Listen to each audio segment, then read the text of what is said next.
What's going on, everyone? So the Los Angeles Lakers could use some help, obviously, come the trade deadline. A lot of talk about Miles Turner and him being a piece that maybe the Lakers could acquire and maybe pull off both first to go and trade. But Sacramento Kings are also another team that is looking to potentially maybe have a fire sale if they end up trading De'Aaron Fox. There are a lot of talks that the Sacramento Kings want to still compete. They still want to, win now mode plus assets. I don't really know how you get that trading your franchise guy, right? You're not probably going to get another franchise guy. I think ultimately what's going to happen is they're going to end up trading De'Aaron Fox. They're going to get back whatever they get back.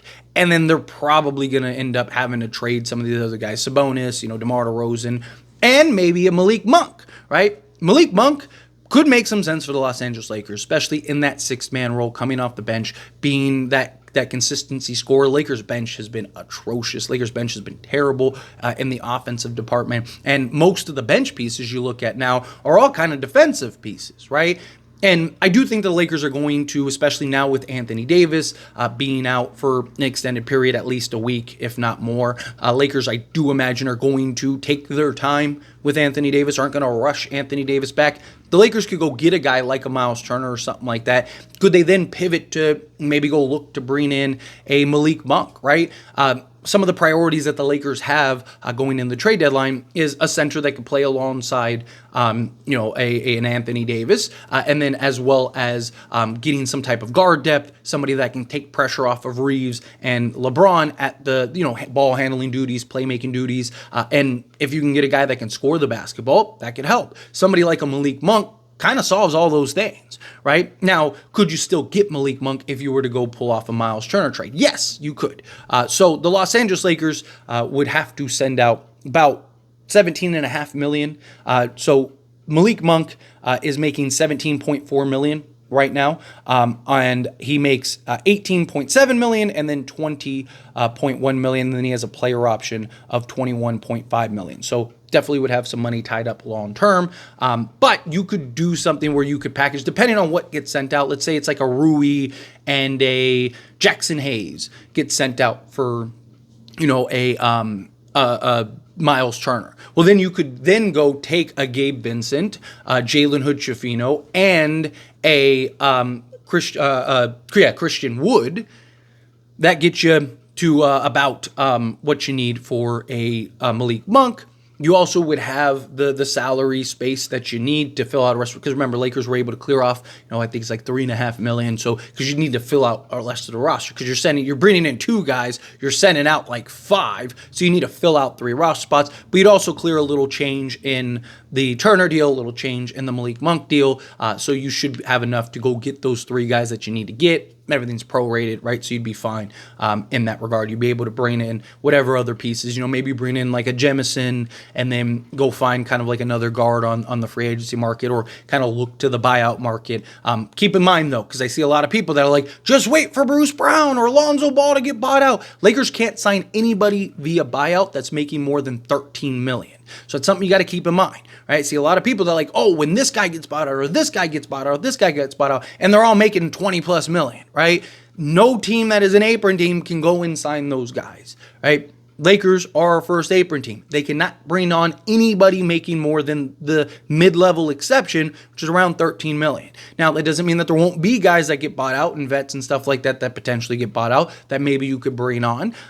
Like say, for example, let's say the Chicago Bulls, Torrey Craig, because he's a veteran. He's like, hey, I want to go to a contending team, right? Like, could he get bought out? Yeah, you could sign him because he's making, 2.5, 3 million, whatever it is, right? Like, boom, you could bring in somebody like that, or, some other guard or something. So there would be flexibility, there would be options. In bringing in a guy like a Malik Monk, who on any given night could just start for you, coming off the bench could score and be that bucket getter for you, and just give you that 3-level scoring that you really need. He's a fan favorite. Most people love Malik Monk and wish that we never lost Malik Monk.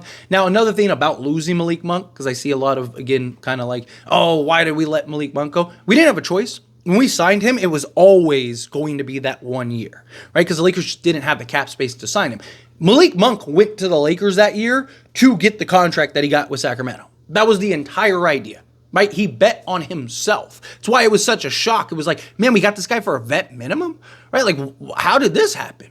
And it's because he knew, like, if I go to Lakers and I show my abilities, which I know I'm capable of doing, and I do it on the stage that is the Los Angeles Lakers, I'm going to get a better contract than I would get right now. And lo and behold, that's exactly what happened, right? He set the stage and, he ended up balling out for the Lakers and then ended up getting a contract. So, that's something that was always in the cards for Malik Monk. That's how he was always going to go about this. It's how he was always going to approach this.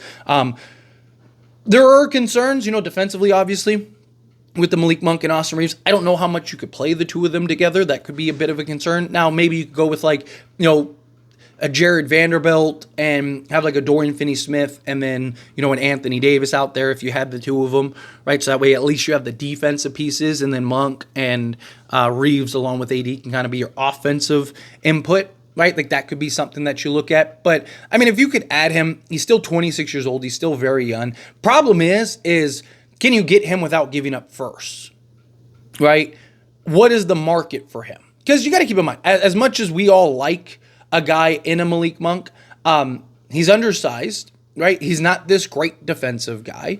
And how many teams need a guy like him? And he is still making, 17 and going to continue to make more as he progresses. So it's just things like that you got to keep in mind. If the market isn't there for him, then maybe the Lakers should come in and do something, maybe do a pick swap or something, or you still have your 2 seconds, maybe do a pick swap in 2 seconds instead of a first, or if you can keep a first in the Miles Turner deal somehow, some way, which I don't know if you can, but there is an argument because he is an expiring contract, right? He could just walk and leave in the offseason. I would imagine the Lakers would do their due diligence on that before they went and traded for a Miles Turner. But I'm just going off of if a Miles Turner was to be traded. Obviously, it could be somebody else. Maybe you get another center, whatever. Regardless, whatever the end result is, you could look to pivot to go add Malik Monk. It just comes down to what would be the cost, how much would you have to pay, what would it and what would it entail? It doesn't even have to be right now. It could be in the offseason, right? You could go in and do that, and then because also you got to keep in mind Sacramento might finish the season, so they might just do the De'Aaron Fox trade, finish the season, and then go, okay, fine, let's start selling off guys. Start selling off a DeMar DeRozan, a Malik Monk, a Sabonis, right?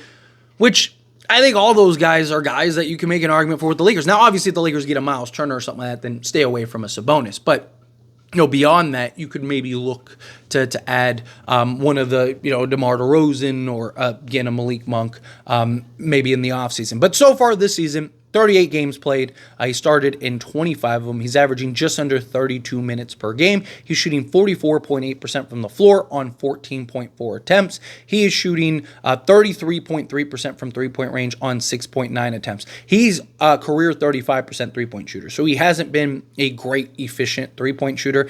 He has had seasons, so he had a season with Charlotte, the season right before he went to the Lakers, in which he shot 40.1%.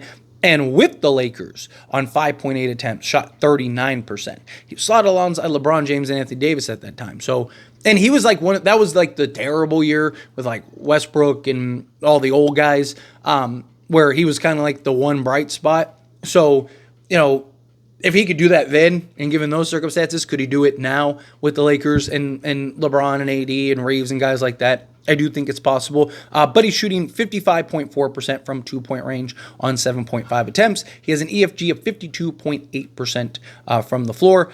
He's shooting 88% from the foul line on 3 attempts. He is averaging 3.7 rebounds, almost 4 rebounds, 5.8 assists, a steal, half a block, and just a hair under 18 points per game at 17.9. That's a guy, again, that really would make a lot of sense that you could bring in, plug in, kind of provide that role for you. Does get a little pricey, in my opinion, at the end. I think, at the time for Sacramento, it made sense because you didn't want to lose him. But for the Lakers, now, again, he is 26 years old. So, he'd be, by the time his contract's up, going into 29, 30, right? So, you still could work out a new contract with him. He's young enough to be a piece, even post the Anthony Davis, LeBron James era. As a sixth-man type role, right? Because you wouldn't be able to start him and Reeves. You just wouldn't. Right? It doesn't make sense. You'd be too small, too much of a defensive liability, more than you already are. You'd have to have one of them come off the bench. I just don't see the Lakers bringing Austin Reeves off the bench, although you can make an argument. But Malik Monk. Also, would Malik Monk want to come off the bench? Right, he's been starting. Does he want to go to a place where he can start still? Does he want to stay in Sacramento and be able to start and kind of step into that role for like a De'Aaron Fox role where he gets to kind of be the primary ball handler, the primary guard, and I could see him maybe jumping up to 23 points a game or something like that. Right, again, he's averaging just under 18 right now. It's like your third, fourth option, right, on most nights. So could he kind of work something out like that? Just things to keep in mind. Personally, I think the Lakers should look elsewhere for other things, other pieces, but I've seen a lot of people really be like, what about Monk? What about Monk? What about Monk? So figured why not talk about Malik Monk? If the Lakers were to get him, I'd be excited, but I think that he's kind of one of the last needs, right? Like I think I do like the idea of going and getting another scorer, right? Getting another guy that can offset that. But I'd probably prefer like a Colin Sexton, which is just like, a hair more. He's like $1.5 million more, right? And maybe you have to bring in a third team to send out another vet minimum, like send out a Reddish or something like that and throw in an extra second, sure, right? Just things to keep in mind. But anyway, as always, this is a discussion and I pass question on you. Let me know your thoughts and opinions down in the comments below. What do you think? How do you feel? What are your thoughts? Do you love the idea of adding Malik Monk? Do you think, nah, stay away from Malik Monk, he ain't the guy? However you feel, whatever your thoughts are. Either way, love to hear it, so let me know down in the comments below. That being said, if you haven't liked this video, hit that like button. Helps me a lot. Lets me enjoy these types of videos. I truly appreciate it. Not subscribe to the channel, hit that subscribe button. Turn on the bell notifications. Appreciate y'all. See you in the next one. Thank you.